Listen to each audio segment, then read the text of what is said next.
जमी, सबसे पहले आपको बधाई इतनी बड़ी पारी खेलने के लिए। 338 रन जब टारगेट मिला तो टीम का क्या थॉट था, और जब बैटिंग करने के लिए तो आपके दिमाग में क्या चल रहा था कि इतनी लंबी पारी, इतना लंबा स्कोर चेज करना है, तो आपके दिमाग में क्या प्रोसेस चल रहा था, उसके बारे में ज़रा बताइए। या आई थिंक जब ये स्कोर आया, द टीम का thought was that against New Zealand in 49 overs we had scored 3-4-1, against Australia and Vizag where we had scored 333. So we knew that we've done it against this team, and I felt with the way Australia started, they were 30 runs short with the way they were going, with the start they got. So I knew they were 30 runs short, and DY Patil is such a pitch, any score is chaseable. So I just knew that and मेरा thought process क्या था कि I just had to be there क्योंकि runs आते हैं, but I need to be there to get those runs. Jemima, it was a world record chase in the league stage that Australia did against India, and today it was, you think it was a fitting reply to Australia that you had a world record chase in women's ODIs, and were you praying, or were you tired that you were in between overs, in between deliveries, you were kneeling down and looking down? Were you praying, or what was it? Yeah, I was praying, I was talking to myself, because actually I had lost a lot of energy. I was feeling very tired, and because of the tiredness I was playing a few shots that, it was a very tricky phase at that time. Should I go right now, should I take it deep? So I think that was one learning for me also, like to just stay there, towards the end we always take it deep. But yeah, I was praying, I was talking to God, because I feel that I have a personal relationship with him, and when I cannot carry myself, he always carries me.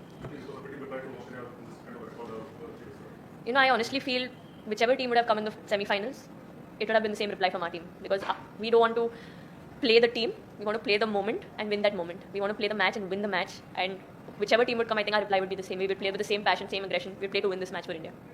Hi, Jimmy. So first of all, it was very, very tough out there, like the conditions. I think the humidity was really high. And during a chase, we've seen India, lose a lot of wickets towards the end and not keep up with the pressure, like against England we saw. And so can you just talk about how you just kept your nerves, and what was the communication like in the middle, and especially to play through that heat? And, I think against Australia specifically, can you just... Yeah, I think the first thing I'd answer is that I have been a part of chases, I think, against Australia, almost 3 chases, where we were going well, we got it to run a ball and we lost from there. And I think those moments taught me a lot, and I just wanted to be there to finish it off. Even the previous day we had a group discussion. We were just saying what all we could do better in this World Cup, and all I said was that I want to be there till the end and finish the game. Whether we're batting first, I know if I'm there I can make a partnership and get those 20-30 runs extra, because I run well, pick gaps, unusual gaps. And the second thing was, if we're chasing, then I want to make sure I won't take the team through. And this just feels like a dream, actually. It just felt like everything was such a setup, because the last month wasn't the easiest, but it just felt like a setup for this moment. So yeah.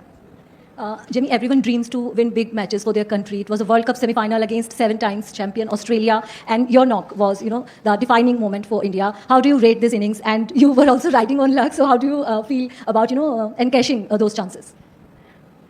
I mean, how do I rate this innings? Actually, I've not let it sink in. All I would say was I didn't play for my 100. I didn't play to prove a point at number 3. I didn't play for my 50. I just played to make sure India win. At that board, I wanted to see India win at the end, and that was my only motivation. And I think when you have that thought process, I think God also favors you. You do it for the team, you don't do it for yourself. And I think I've always played my cricket that way, and I'm at short for words, actually. Hi, Jimmy. Well played today. Thank you. You said yourself you have been against Australia in chases like this, where coincidentally every time a Harman wicket falls, India tend to lose out at the death. Pretty similar to what happened today as well. And just want to know, in that moment, what was that internal dialogue like between you and yourself? What was that internal dialogue like? Yeah. Actually, when you said that, I remember at that point I also felt that way, and I was telling Haridhi that we both have to finish it. We can't leave it for the end, just because we are set and we know we can take it through. And when that happened, but actually, it wasn't a blessing, but it's like a blessing in disguise for me, because I was kind of losing my focus because of my tiredness. But when Haridhi got out, I think that added more responsibility to me, that okay, I need to be here. Okay, she's out, I'll score for her. And I think that again got me in the right zone. Then I started just sensibly playing. So yeah.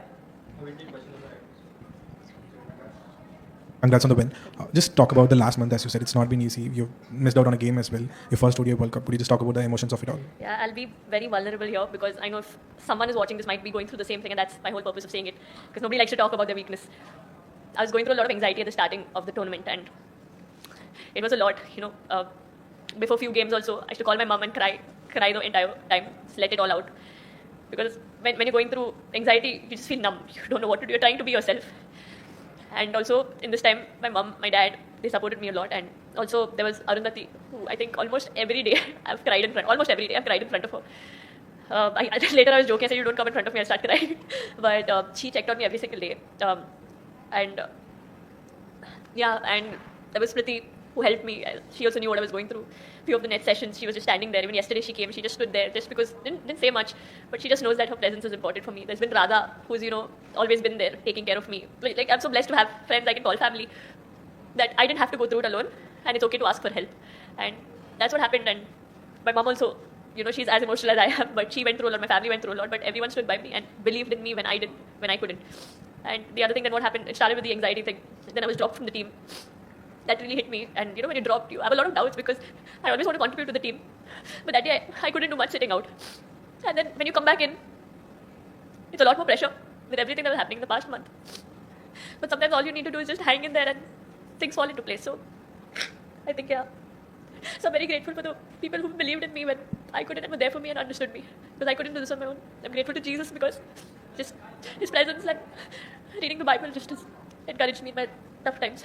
And the Bible says that weeping endures for a night, but joy comes in the morning. And today joy came, but I'm still weeping. Jimmy, is this your greatest cricketing moment ever? And how special is this, considering that you missed out on the 22 World Cup? And was that a point where you resolved that you're going to come back with a bang because you've seen your career go up and up from there? To be honest, when I was dropped, obviously when I came into this World Cup, being dropped the last World Cup, I wanted to come out there and not prove a point, but just do things that my team wins. I kept reminding myself that because it's very easy to get into that mindset, and that mindset never has helped me. But I think today, not just today, but from the last few games, all I thought about was because I didn't start off well. You know, things just kept getting worse and worse. First, I was dropped off the previous World Cup.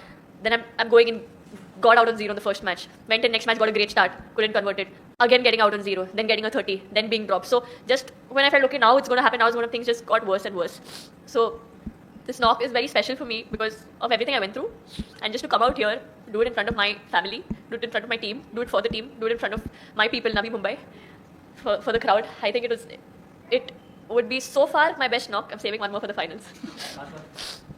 Hi, Jimmy. 5 minutes. That's all I want to know from you. Those 5 minutes, the thought that you had when you came to know you will be batting at 3 and the time you walked out. What went through your mind in those 5 minutes? I was kind of prepared for it when I thought that, okay, maybe the score is there. They might send me. So when that notice came, I wasn't unaware. I was ready for it. So, but I just gave myself, some time. I was taking a shower. I took my ice bath. First I asked. Then they said it's the same order. Then they sent a message again and they said, okay, you are going to go now.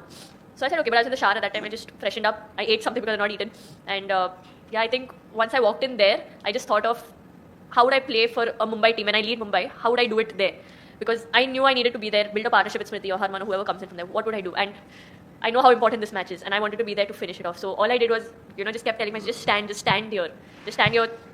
Amazing things can happen towards the end. You just give God a chance. Just stand here. You never know what can happen towards the end of the match. And then whenever thoughts were coming, when I reached my 50, when I reached my 100, I didn't celebrate because at that moment I thought of it and I looked at a hotel right here and I said, tomorrow morning, what would make me happier? Would it be a 50? Would it be 100?